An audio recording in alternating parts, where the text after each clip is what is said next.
a second here.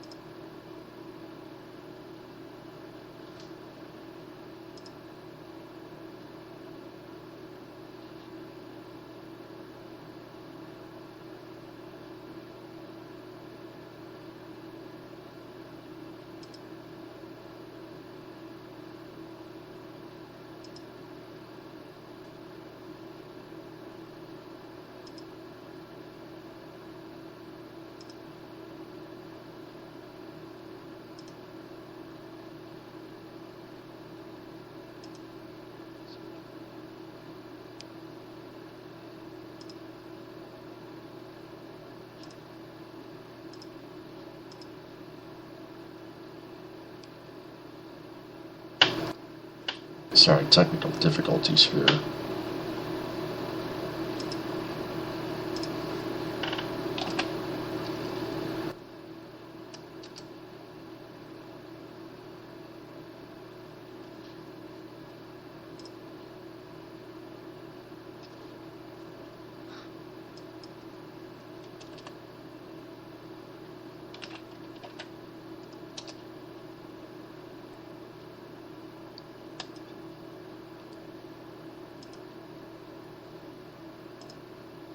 Okay.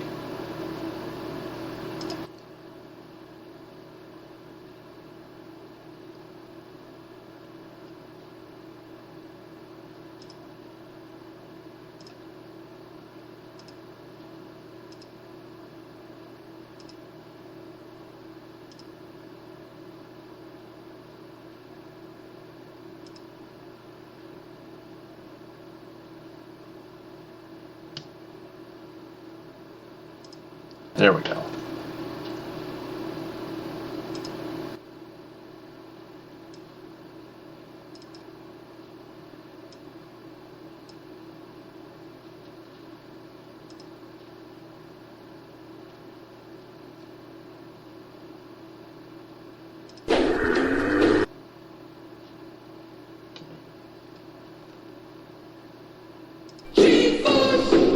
Hey there, Detroit sports fanatics, and welcome to episode 40 of Taylor's Detroit Sports on Spreaker. I'm Taylor Phillips.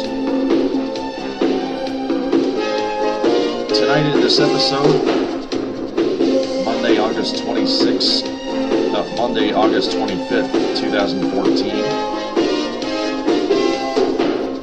Now officially Tuesday, August 26th, 2014, 12:34 a.m. I am also on iHeartRadio.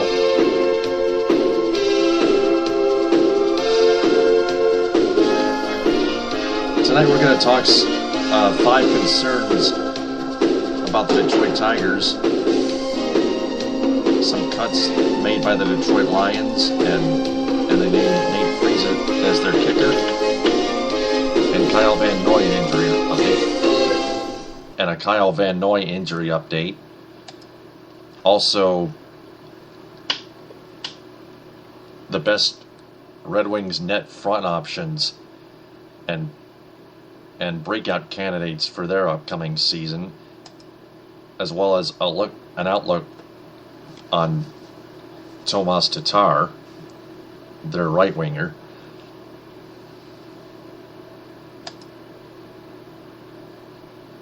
Plus a preview of Michigan Wolverines football's home opener, season opener at the Big House against the Appalachian State Mountaineers. They're looking for revenge. Plus a couple injury updates on Kyle Kalis and Delano Hill. Also, and finally, I preview the matchup between Michigan State and Jacksonville State. First,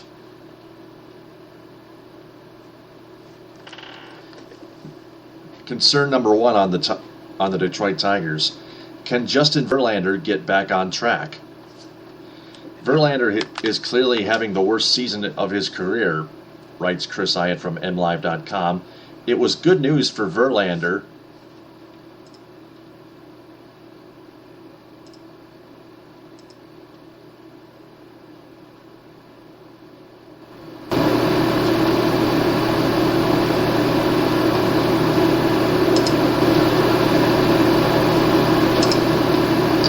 and it was good news for Verlander and the Tigers when a recent MRI showed only normal wear and tear on his right shoulder, but it also didn't explain what has been behind his troubles this season. Verlander had a decent outing Saturday night, but it'll be interesting to see how he performs down the stretch. Where will the Tigers stand at the end of their current grind? The Tigers are in a stretch in which they are playing 21 games in 20 days. Oh, before I get to that,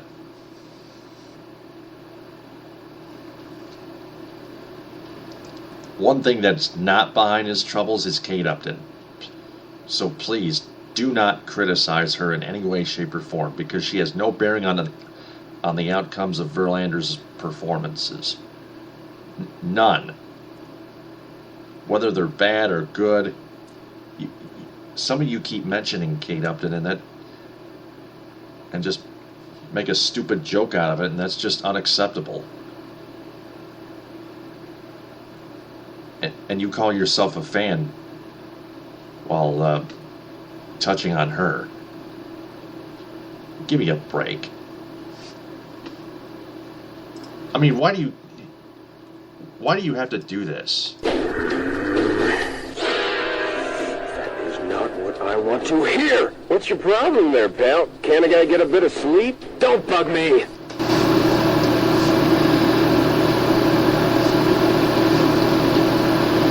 Anyway, Verlander's issues have to be corrected via video review by the coaching staff, including manager Brad Ausmus and pitching coach Jeff Jones. It's that simple. Second concern, where will the Tigers stand at the end of their current grind?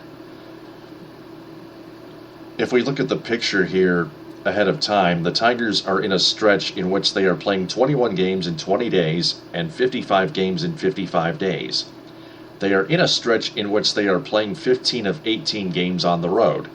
They will play most of their games down the stretch in September, but it's important that the Tigers don't dig themselves into a big hole prior to heading home for September 5th for a 9-game homestand. That's when the Tigers play the San Francisco Giants for the first time in 2 years since they have matched up in the 2012 World Series. The Giants swept the Tigers in 4 straight to win it all. Concern number the way I look at it, it's kind of a 50-50. The Royals may have lost last night 8-1 to the Yankees earlier tonight, which brings the Tigers a little closer, a game and a half behind in the American League Central Division. But lately the Royals still have been red hot. The Tigers have not until recently, when they won their last 2 against Minnesota, the Minnesota Twins at Target Field, when they should have swept them.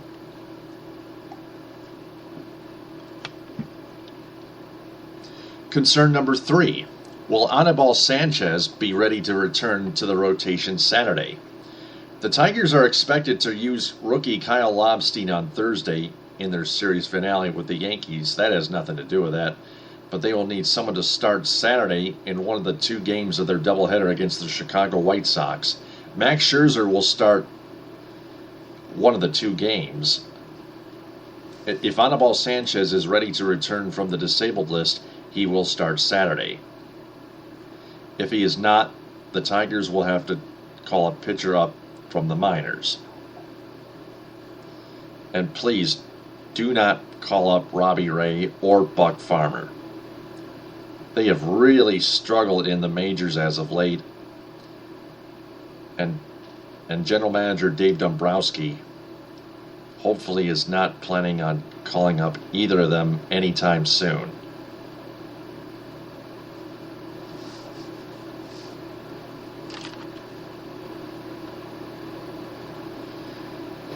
Concern number 4. will Max Scherzer or Rick Porcello make a run at 20 wins? And yes, wins do help a team at least get to the postseason.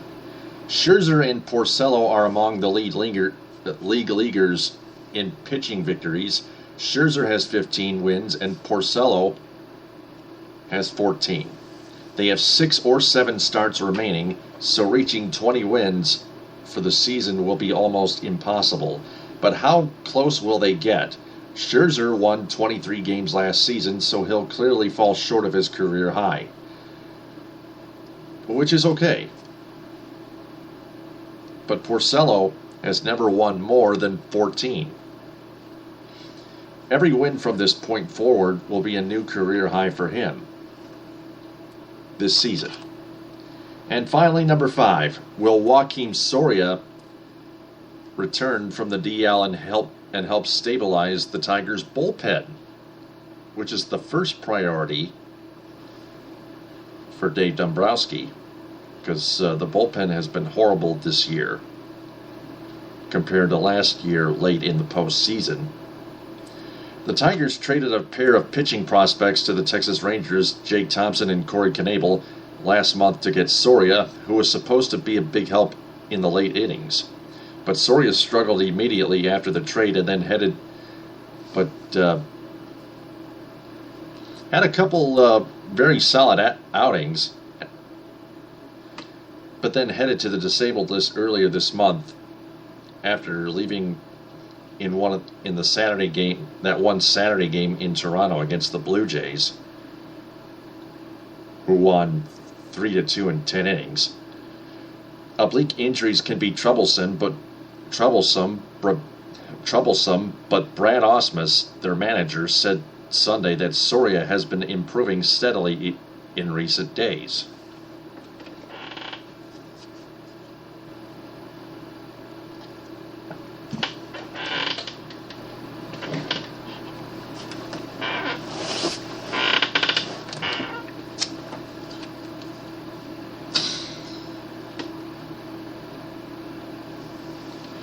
Tigers take on Derek Jeter for the very last time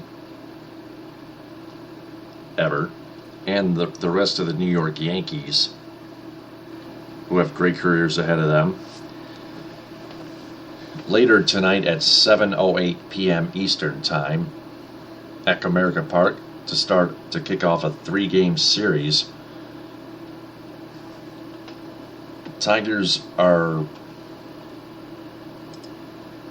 also behind in the American League wildcard standings, and so they were 1 game behind yesterday, and the Yankees were 3.5 games behind yesterday. The Mariners held the second wildcard spot.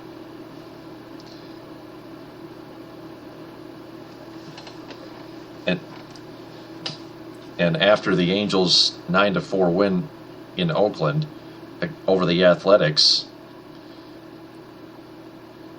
the A's now hold the first wild card spot, 6 games over the second spot.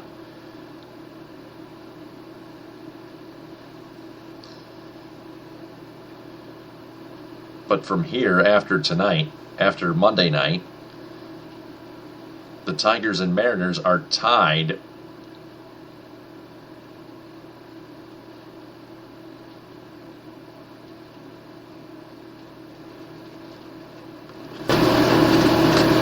for the lead in the second wild card spot. The Mariners apparently lost their game Monday night.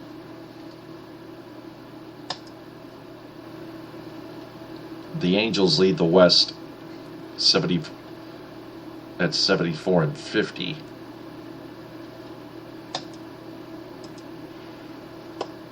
The Yankees are 4 games back of the Tigers and Mariners.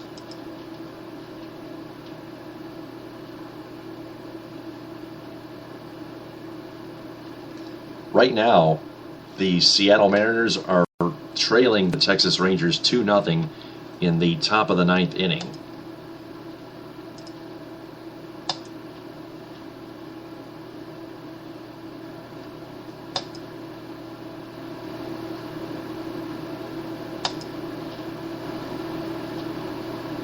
If the Mariners lose, then the Tigers will lead the Mariners by a half game for the second wild card spot.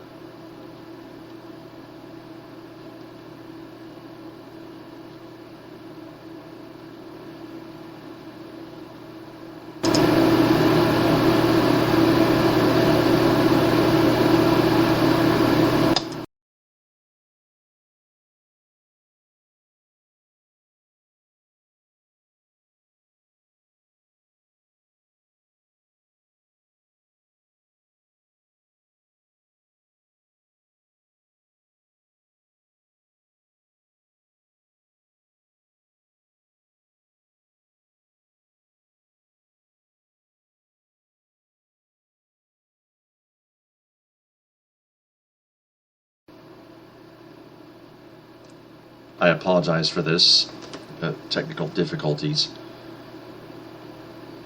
That is not what I want to hear. What's your problem there, pal? Can't a guy get a bit of sleep? Don't bug me.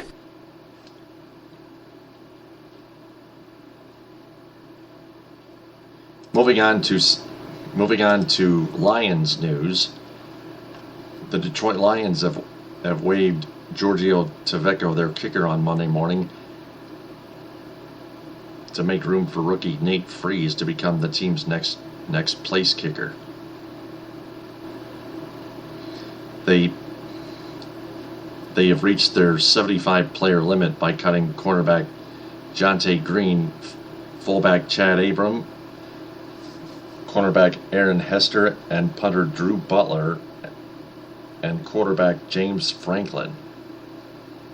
It also moved safety DeJon Gomes to the injured reserve, ending his season. By the way, the Rangers lead the Mariners 2-0. In case you didn't hear this, if the Mariners lose tonight, if the Mariners lose this game, the Tigers will lead the Seattle Mariners by a half game for the second wild card spot. And we are going to the bottom of the ninth with the Rangers leading 2-0, as I mentioned before.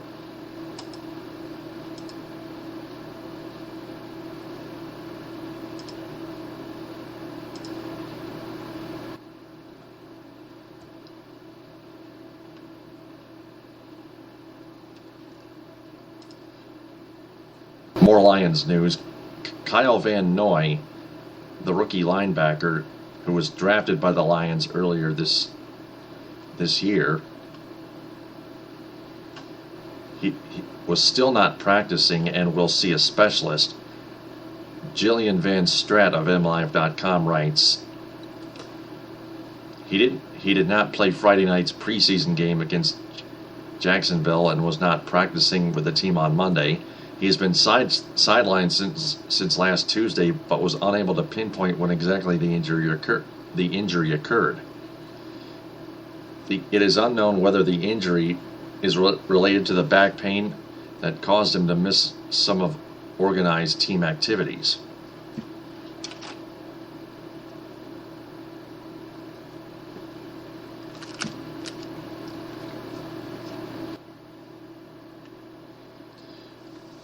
Earlier on Monday, he feared that the injury was a sports hernia.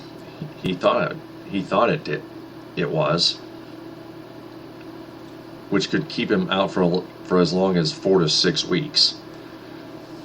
The Lions start their regular season in 2 weeks on ESPN Monday Night Football, September 8th at 7 against the New York Giants.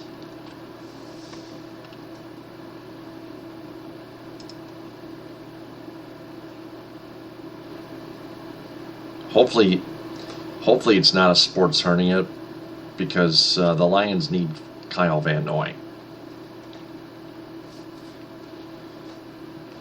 at linebacker.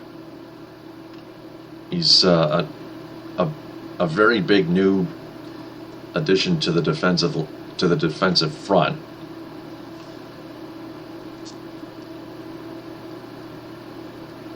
Teaming up with Ndamukong Suh, Nick Fairley, Stephen Tulloch, all those other guys. Now to some Red Wings news.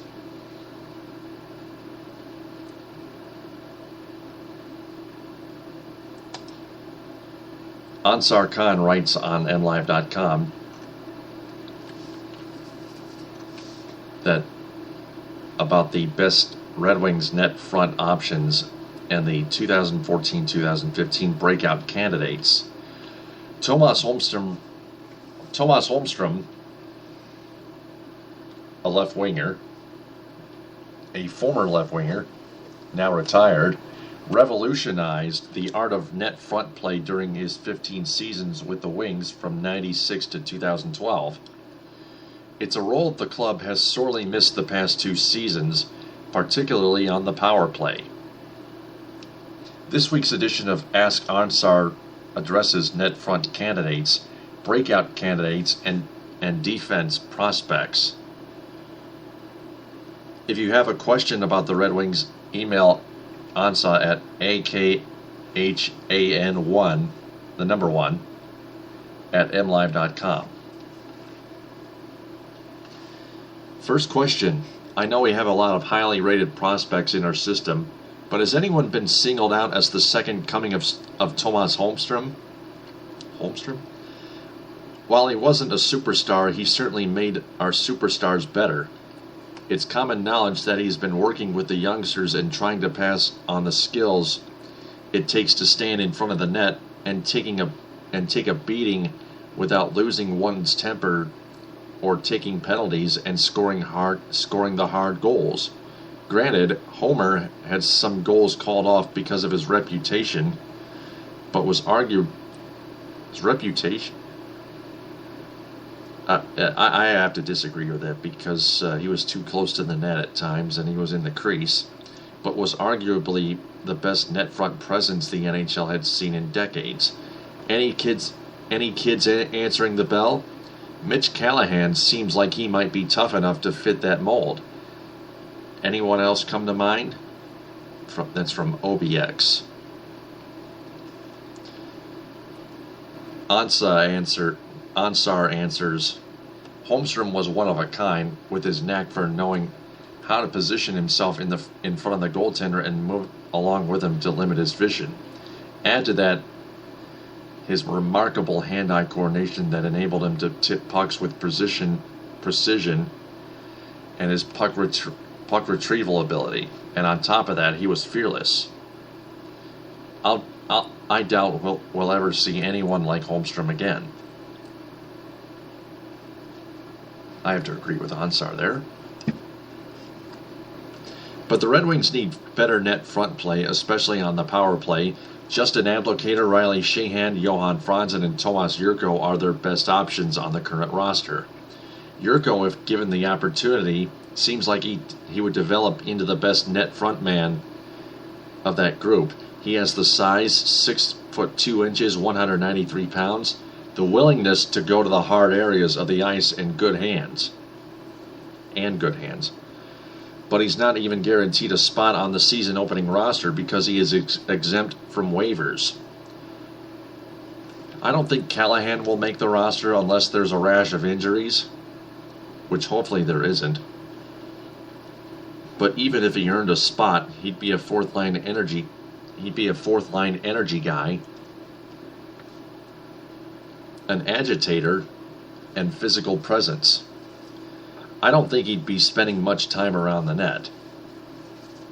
Well, he should.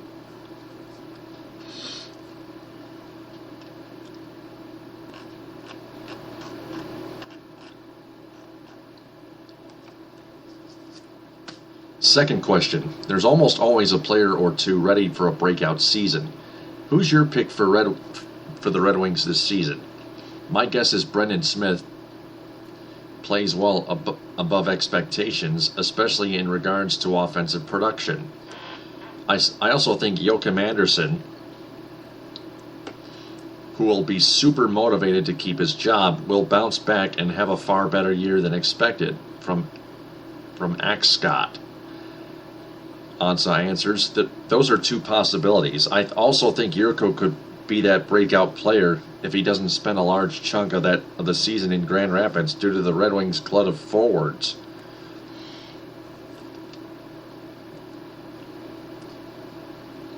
Smith made strides last season. He had a rough start but settled down the second half. It helped being paired with Nicholas Kronwall during Jonathan Eriksson's absence. Smith has offensive upside. He skates real well and likes to rush the puck. But the Red Wings will be happy if he just continues to improve defensively. Anderson produced more last season, but his defensive game, the only reason he's in the league, regressed, causing him to fall behind Luke Glendening in the pecking order. Anderson might be hard-pressed to win back his regular spot in the lineup. Third question, what is the Red Wings' plan with all those young and promising defensive prospects they have in the minors? Ryan Sproul, Xavier Ouellet, Matthias Backman, and Alexei Marchenko. It seems that none of them will start the season in Detroit, and the season after that is hard to see two or three of them given a real chance to be regulars at the same time. Will they cash in on some of them or put Brian Lashoff on waivers and give the best of them an opportunity? Also, what are the odds of Callahan earning a spot? Says Luca. Ansa answers, the Red Wings will start the season with the same 7 defensemen they used for most of 2013-2014. That's last year. I thought that they'd be better off promoting one of those young defensemen. Ole being further along defensively would have been that guy, so he gains experience, and you don't have too many of them coming up at the same time in the next couple of years.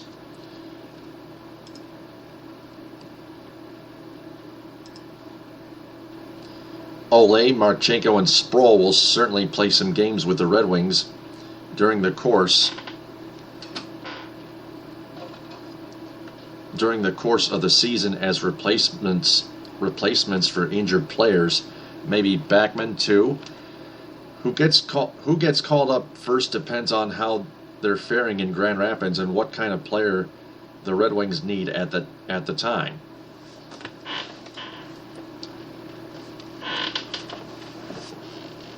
I expect Callahan to be waived after the preseason. I think he'll clear waivers since teams usually are set with their rosters at the start of the season. If so, he'll return to Grand Rapids and the Red Wings can call him up during the season if needed.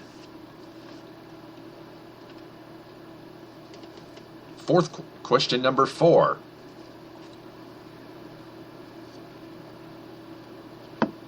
Currently, Philadelphia, Chicago, Tampa Bay, and Boston are all over the cap. I understand long-term injured reserve might help Philly and Tampa get under, but Boston still has two more skaters to sign, and Chicago won't get any help from LTIR.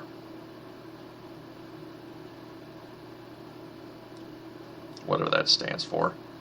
So who will Chicago and Boston try to trade, and is there any chance Red Wings general manager Ken Holland would want someone like Nicholas Hjalmarsson, especially if Daniel Alfredsson ends up retiring? Also, what happens if a team is over the cap when the season starts? What sort of penalties will they incur?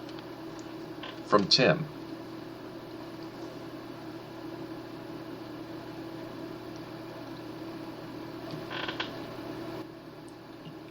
Odsar answers, you're right about LTIR getting Philadelphia, Chris Pronger and Kimmo Timonen, and Tampa Bay's Matthias Oland under the cap. Boston and Chicago must make moves to get under. According to CapGeek.com, the Bruins are $809,000 over the cap, and they still need to sign restricted free agents Riley Smith and Torrey Krug. They have a surplus of defensemen. unloading Johnny Boychuk from at $3.3 million might do the trick. The Blackhawks are $2.2 million over the cap.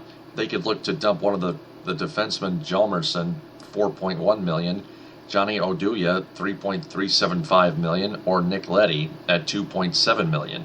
Oduya makes the most sense to unload because he's entering the final year of his deal and will be unrestricted next summer.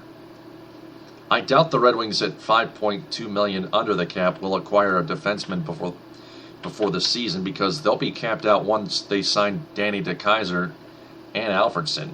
If Alfredsson retires, the Red Wings would have some cap space to deal for a defenseman, though they'd likely need to shed more salary.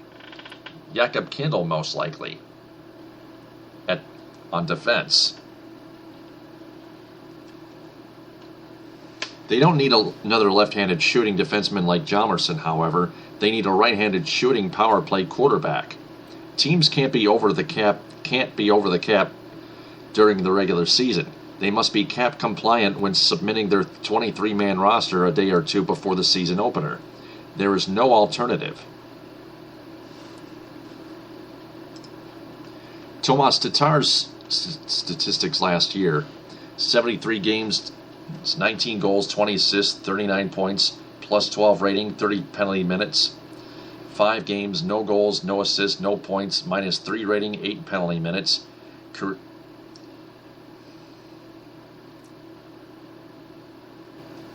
He has 3 years left in his contract worth at a salary cap hit of $2.7 million. He'll be a restricted free agent when the deal expires. He was ranked second on the team in goals and first in shots with 158, despite being a healthy scratch in 8 of the first 9 games. This year, he's coming off a breakout season when he provided some much-needed offense. That experience and being in the lineup from the start of the season should make him better and more productive this season. He spent a good chunk of the season on the kid line with Riley Sheahan and Tomas Jurko. They had good chemistry and might remain intact unless Jurko was forced to start the season in Grand Rapids due to a roster crunch. Despite his small stature, Tatar goes to the net and has good hands in tight. He also flashes good open ice moves. He should improve as he gains his strength. He sometimes holds on to the puck too long in the offensive zone, leading to turnovers. He could be more productive on the power play, where he'll likely continue playing on the second unit. He aspires to be a solid two-way forward in the mold of Red Wings captain Henrik Zetterberg, but doesn't have natural defensive instincts. As long as he produces, the club will be happy. The key question: how much offensive upside does Tatar possess?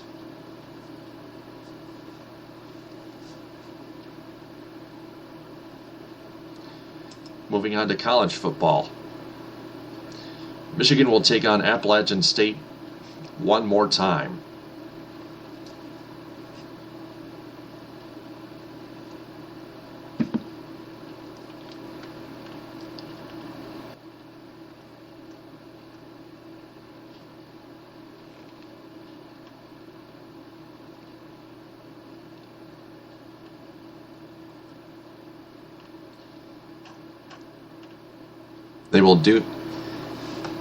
Those two will do battle at the Big House at noon this upcoming Saturday, August 30th, on the Big Ten Network.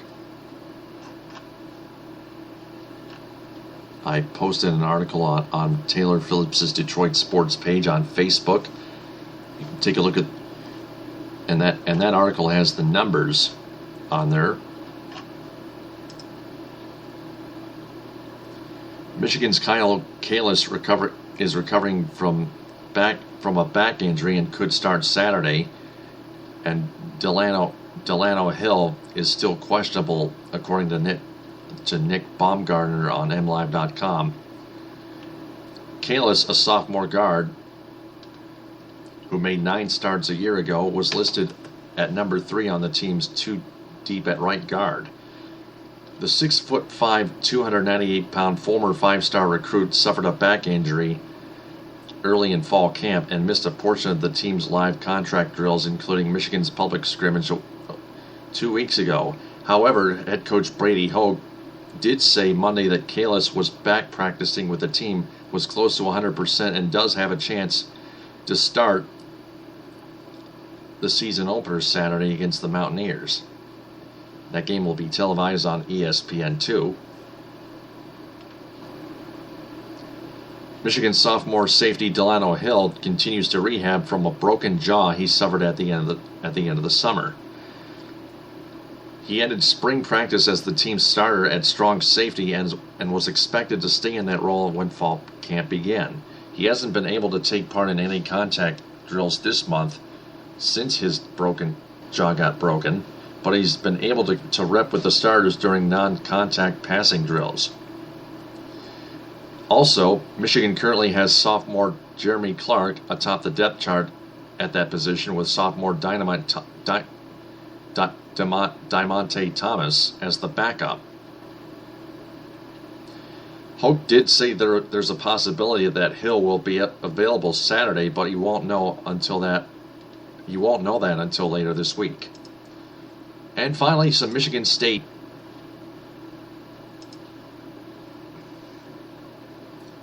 game day preview coverage.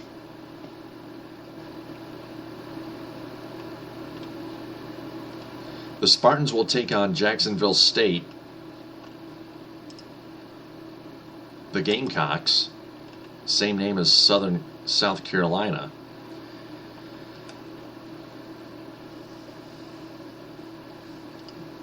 Kyle Austin on MLive.com writes, one of the biggest non-conference matchups in the country looms less than 2 weeks away when number 8 Michigan State is scheduled to visit number 3 Oregon.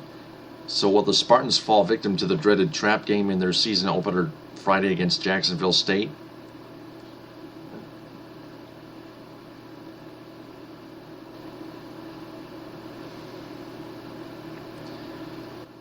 Players and coaches maintain throughout the preseason that their focus this week will be entirely on the Gamecocks.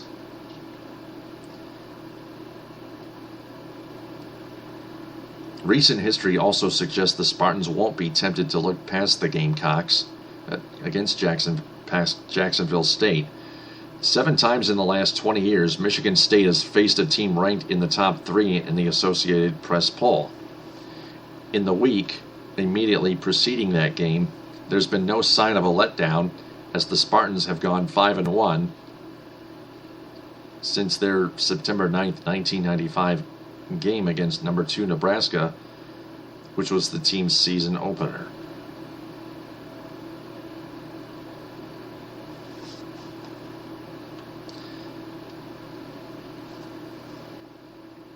The Spartans are 78-36-3 in program history in season openers and have won 13 of their last 15. They haven't lost a season opener at home since 2004, when they lost to the Rutgers to Rutgers. The Rutgers Warriors.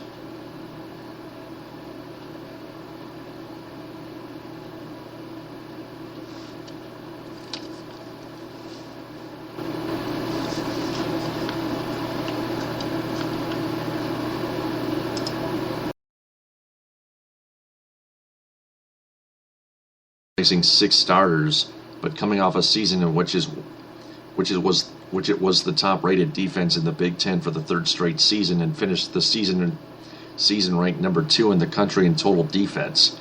Michigan State was the only school in the country to rank among the top 3 in total defense, rushing defense, scoring defense, and pass defense.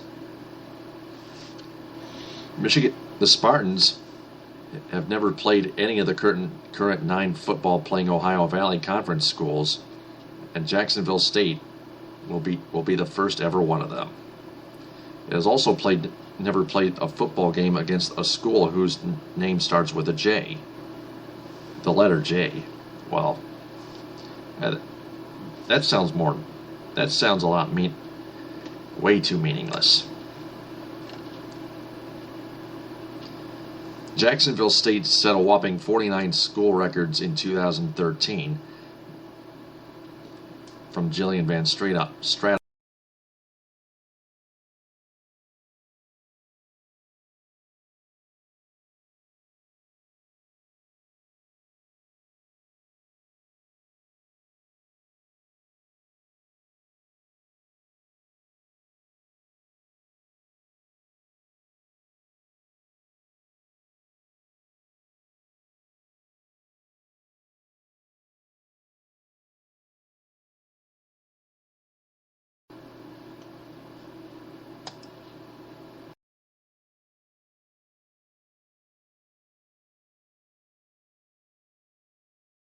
Of it.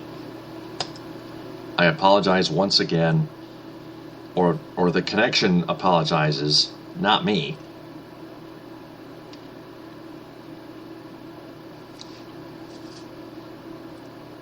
Being a piece of junk right now. Jacksonville State set a whopping 49 school records in 2013. They also set 13 Ohio Valley Conference records and 3 NCAA records. It was needless to say, they scored 25 times on drives of less than 1 minute last season, amassed 6,637 yards of total offense, 1,755 yards more than any team in high school in college history, college football in school history, and racked up 528 points, 107 more than the previous record set in 1991. Their 65 touchdowns were a new school record that year, while its school record 48 rushing touchdowns also broke the OVC mark. JSU also has the highest winning percentage of any OVC team since joining the conference in 2003. That is 76.7%, 767 winning percentage. Jacksonville State is the only school in the nation to lay claim to NCAA national titles in football in 1992, men's basketball in 1985, and baseball in 1990 and 1991,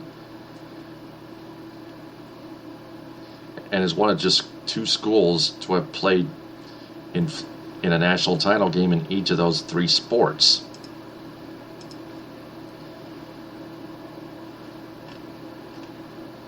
Jacksonville State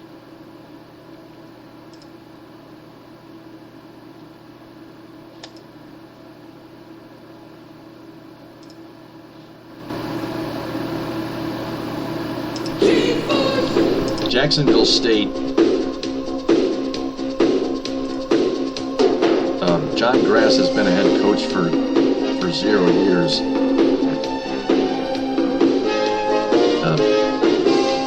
With the Gamecocks, their defense is 5-2 and 3,000, and their school record is 3,033 yards.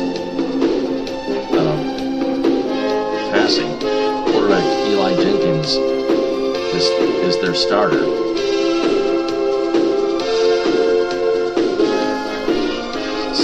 On the Big Ten Network, Spartans versus Gamecocks. It's on a Friday.